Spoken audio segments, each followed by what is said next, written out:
Hello, I'm Sharita Williams, host of What's Your Story? And today my guest is Christina Stanton. She is from New York and she is a 9/11 survivor. So please help me welcome Christine Stanton to the show. Christina, welcome. Hey, Sharita. Hey, thank you so much for having me on. Well, I'm just glad to have you back. With the brink of, the 20-year anniversary coming about, we know you wrote a book. Why did you write the book about 9/11? And what's That's a the name great of the book? question. That's a great question. Here it is, right here is Out of the Shadow of 9/11. Woo! There we go. And, I wrote this book 15 years after 9/11. And it took me that long to do some hindsight. And also, I'd really come to appreciate by that time my testimony of how God led me to him through 9/11. And I just think it took me some years to process, for my relationship with God to grow to where I liked talking about it. I talked about it more and more. And then I just wanted it in a book form, like for people who I don't come in contact with or for some reason doesn't get to hear my testimony. I wanted there to be a written form of my testimony out there that people can grab if they're buying anything on Amazon or what have you. So I wanted to write down my testimony of how God basically met me in that terrible moment, and I wanted it to be available for people to read. So with the millions of books out about 9/11, and there have been millions, what makes Christina Stanton's book about the faith of 9/11 different? A couple of things. One is there has never been a book written from a resident's perspective. When I say resident, it's somebody who lived near the attack zone in New York City. There's been a lot written about terrorists and terrorism and the planes and the World Trade Center complex and the Twin Towers, and all of those are stories that need to be told. However, there was a lot of ripple effects that happened as a result of the attacks, and I consider myself, my husband, a ripple effect. And I wanted people to know about, just to get a fuller understanding of how the attacks just wrought so much tragedy and heartache. So I wanted to provide that perspective. I hadn't seen it out there in a book form before, but also I wanted to put my story about how Christ delivered me during that time, because it's unique, it's different. I mean, when Christ meets you, when Christ saves you, when Christ basically meets you at your darkest hour, we all have a story to tell. Everybody has a testimony, and this is mine. I think that's fantastic. So let's put you back 20 years ago, the Christina 20 years ago on the brink of 9/11. What's different between the 2021 and the 2001 Christine Stanton for the 9/11 tragedy? What is different? How has 9/11 changed you? What have you learned? When I look back at 20 years on that girl, I was 31 years old. I was newlywed. We had just moved into our swanky new apartment in Manhattan. I was ready to be what I call a lady who lunches. I wanted the good things in life. I wanted nice restaurants. I wanted nice clothes. I had this great apartment. I had this great new man. And I was ready to just take a bite out of the apple. And it was kind of all about me. I was not a believer. I was not somebody who thought a lot about God. I thought every once in a while, the idea came up, or I'd read something. I'm like, yeah, I'm going to figure that God stuff out later. I've got plenty of time right now, and I'm busy. I had brought to New York City, when I moved there at age 23, a cross-stitched framed something a girlfriend had made me, and it said, everything I want to be is simply up to me. And that's really what I thought. Like, any success I had is all up to me and my hard work and striving and attaining. And that was my mantra. And, fast forward 20 years, and really, I'm a completely different person. I have a whole different focus. I don't believe if things are up to me. I think there's a huge amount that's not in any of our control. I learned that through 9/11. Learned that, when my husband and I in the midst of the falling tower said goodbye to each other. And I looked at him and I thought, I'm about to die. And what did all of my striving and stuff, it's not doing me any good here. It doesn't do me anything right now. And where am I going anyway? And it was a very lonely feeling. Well, now I don't have that anymore. I don't worry about where I'm going. I don't worry about my relationship with God, with an afterlife. I know whose I am and where I'm going and what I've been put on this earth to do. And it's a whole different shift than anything that I had going on at age 31. And that was brought about again by 9/11, which ended up really being the backdrop of my entire life. All of my roads now lead back to 9/11. Wow, that's incredible. So what do you wish the younger generation who don't even know about 9/11, I mean, they know about it from reading, but they don't know it firsthand. What do you wish that they knew? Well, for one thing, from a very like basic perspective of 9/11, it is still 20 years later the world's worst terrorist attack. It hasn't been usurped. Nothing else has gone on that took its place is number one, and it's our American history as well. So at the very basic, they need to know about 9/11. They need to be taught. They need to know. They need to know that it changed the world. Definitely changed America. But in a Christian perspective, there's a few things that I would tell younger folks. Is that I learned that day that there is great evil in the world. You know, I'd read about evil. I always liked true crime on TV. And so I read about evil or bad people or this and that in books. But I really got a sense of the full force of evil that day. And it's nothing to sneeze at.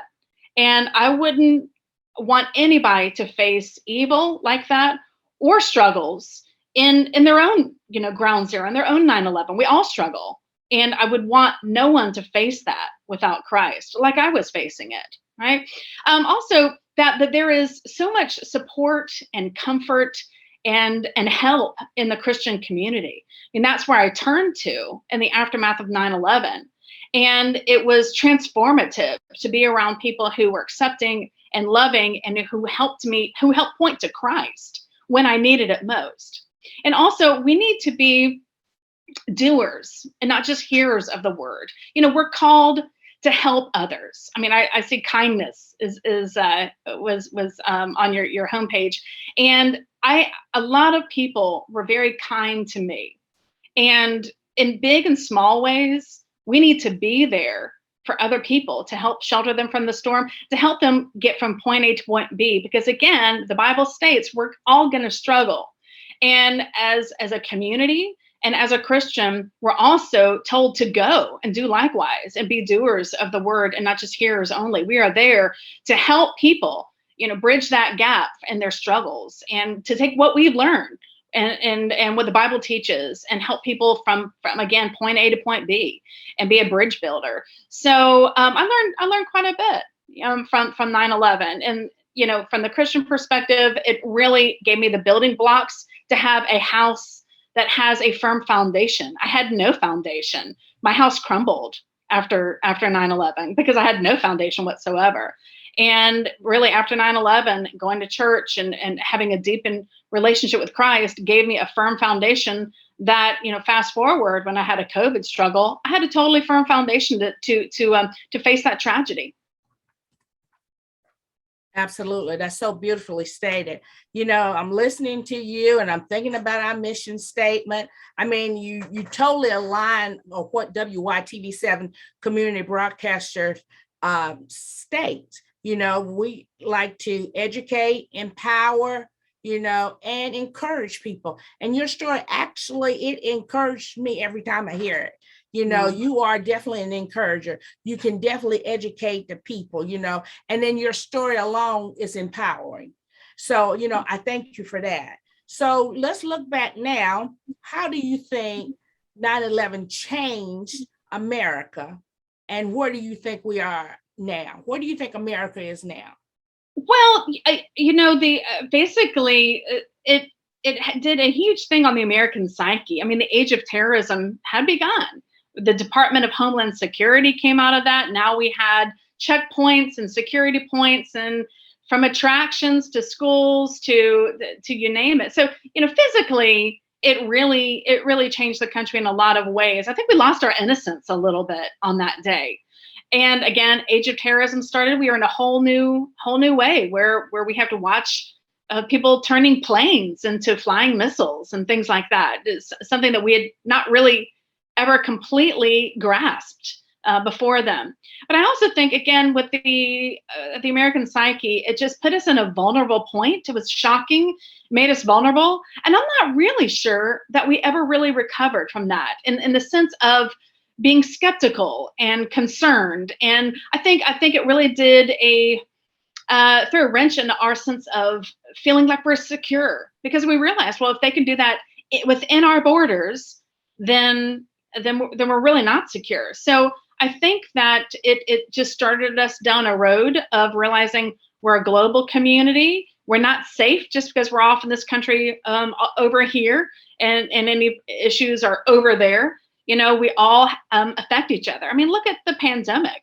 I mean, if there was nothing that showed that we are a global community, then I don't know what there is. That we all have a bearing on each other. We all affect each other for good and for bad. Absolutely. We're going to take a short commercial break, and we'll be back with Christina Stanton. We're calling all golfers, amateur and professional alike, to come tee off at the first annual Tee Off for Youth Financial Literacy Golf Classic Charity Tournament on October 30th from 1 to 7 p.m. Eastern Daylight Time. Join WYTV7 at the Old Sycamore Golf Plantation and help raise money to train, mentor, and support the next generation of literate, creative, and independent young entrepreneurs. You can register as a sponsor, a player, or a team by calling our office Monday through Friday, 9 a.m. to 5 p.m. Eastern Daylight Time at 980-202-2915. You can also visit us online at www.wYTV7.org/golf-classic-tournament for more information on how you can participate in the tournament. So let's hit the greens together and help create a more prosperous future for Charlotte, one tee at a time.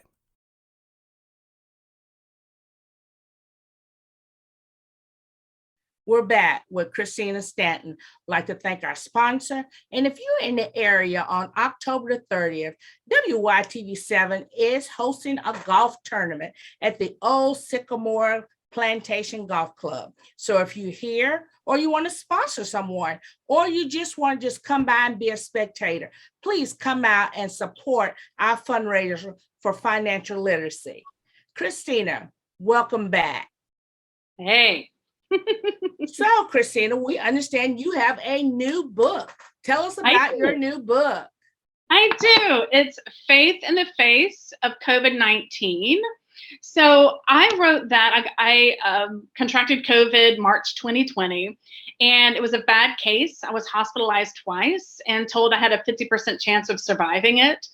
And the actual fight of COVID was about 5 weeks. The months after, I would even say 6 to 8 months, I was pretty flat on my back. I was just not myself. I felt terrible. I wasn't even sure that I was so sure that this had done some big damage to my body that I got very concerned just about moving forward, health-wise. And in that time, I did so much praying and reading, and I was alone a lot, which is unlike me. I'm a social person. And I felt like I learned several new things that God was teaching me during that time. And I wanted to impart them to others, especially since I got COVID so early and people started getting it months after myself. I actually wrote it as quickly as I could because I wanted to help others if they got COVID. I thought that maybe writing a book about my journey and what it looked like and things that I had learned could help others. So I wrote that as quick as I could because I thought that it could help others. So I understand that you feel that your 9/11 incident had an effect on you getting COVID. How so? Oh, for sure. And even the doctors alluded to that. So, when the Twin Towers came down, it covered everything in lower Manhattan with dust and debris. Turns out there was a ton of toxins in that dust. It was completely poisonous. And we lived in that for years, actually, and in a very intimate way. And so, as well, a lot of others did. And they have actually linked 70 different cancers to people who inhaled that dust. And a lot of people have died. Do you know that right now, either right at 3,000 or just over 3,000 people have died from cancers related to the toxins, which would be more than people who died on the day of 9/11. So 9/11 is still very actively killing people. And definitely my immune system has been compromised. My husband's has been as well. And I believe that my compromised system helped invite a very bad case of COVID. And I told the doctors believed it as well, and cited it to me that, yep, that's probably why you have such a bad case. So do you feel like this affected you mentally? Because mental health is real. And Right. do you feel like that played a role in it as well? So I definitely feel like it affected me. For one thing, I think the actual disease affected me. People talk about brain fog. I definitely had brain fog.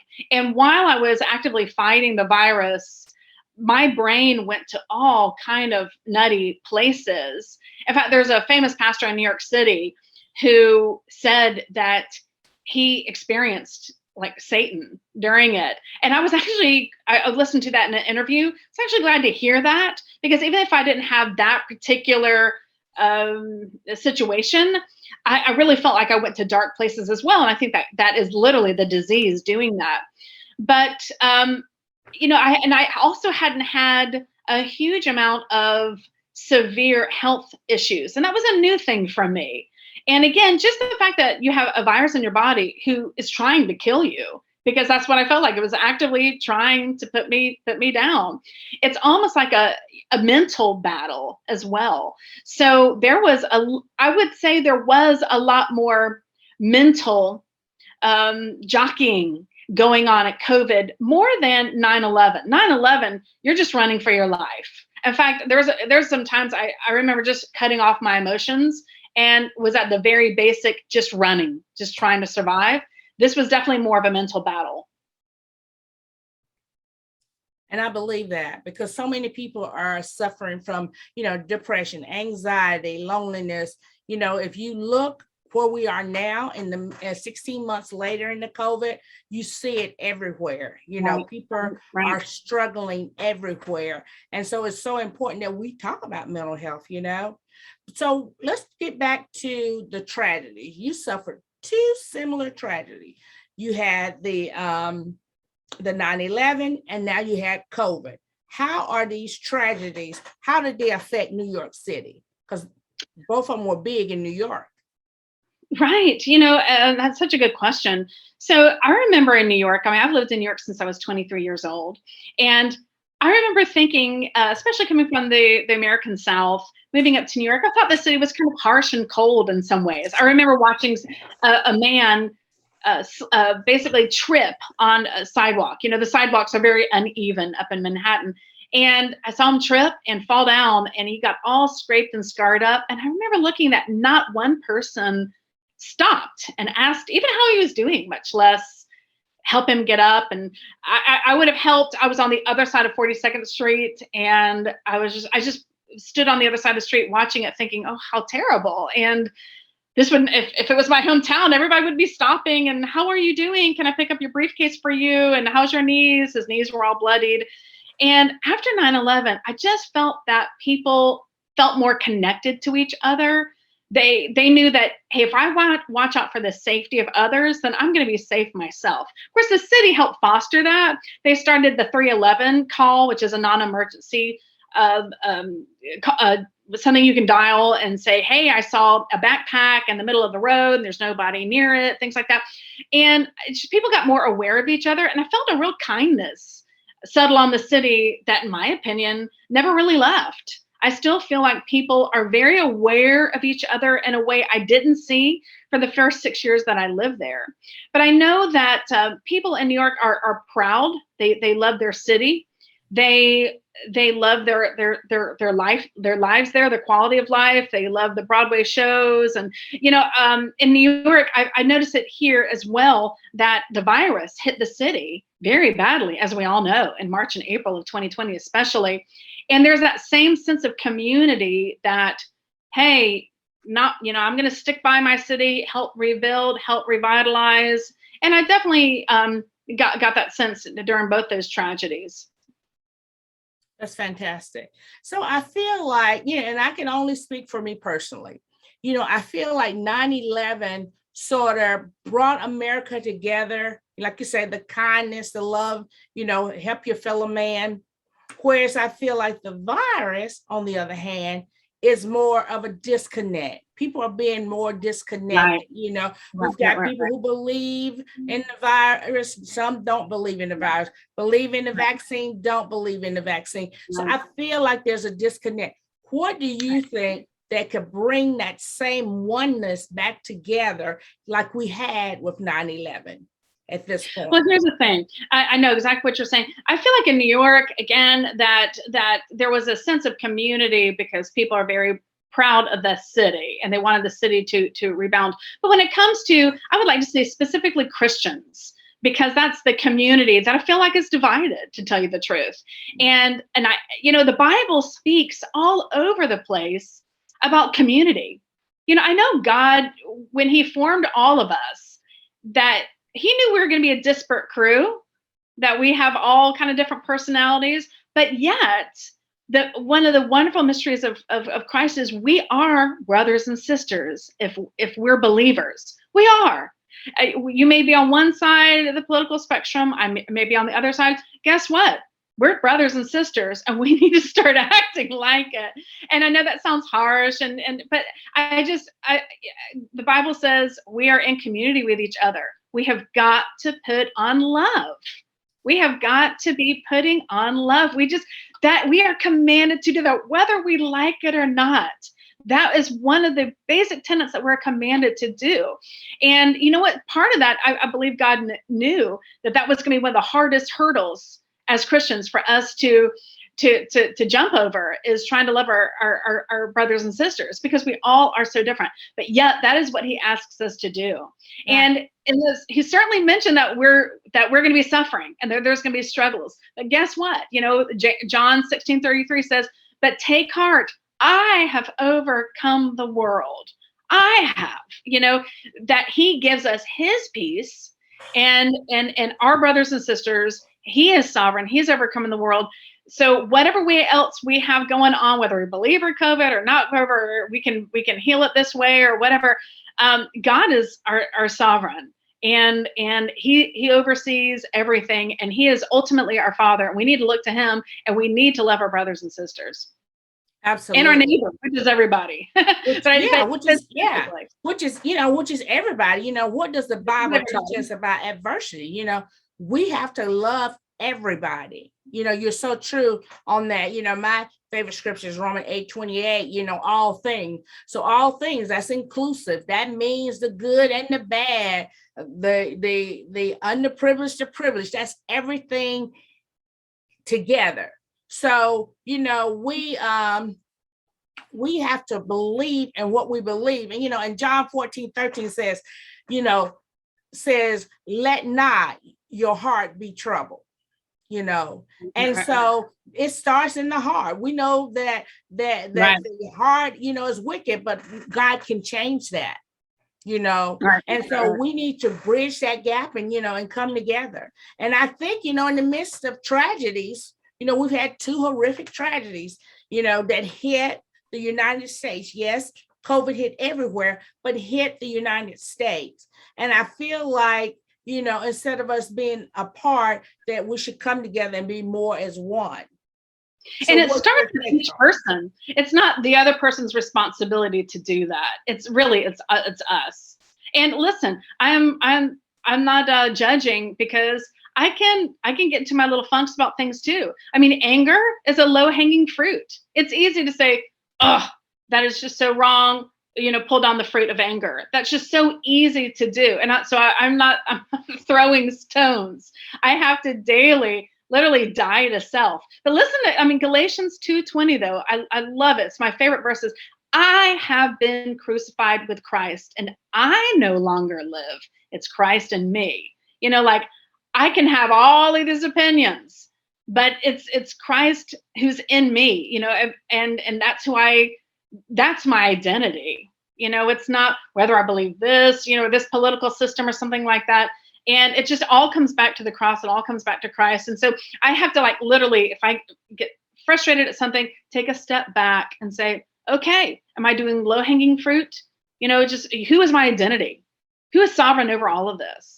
Because, I have to answer to Christ, and not to a political leader. I'm answering to Christ, and I am a child of God. I'm not a child of a political leader, so it's a daily dying to self is what it is.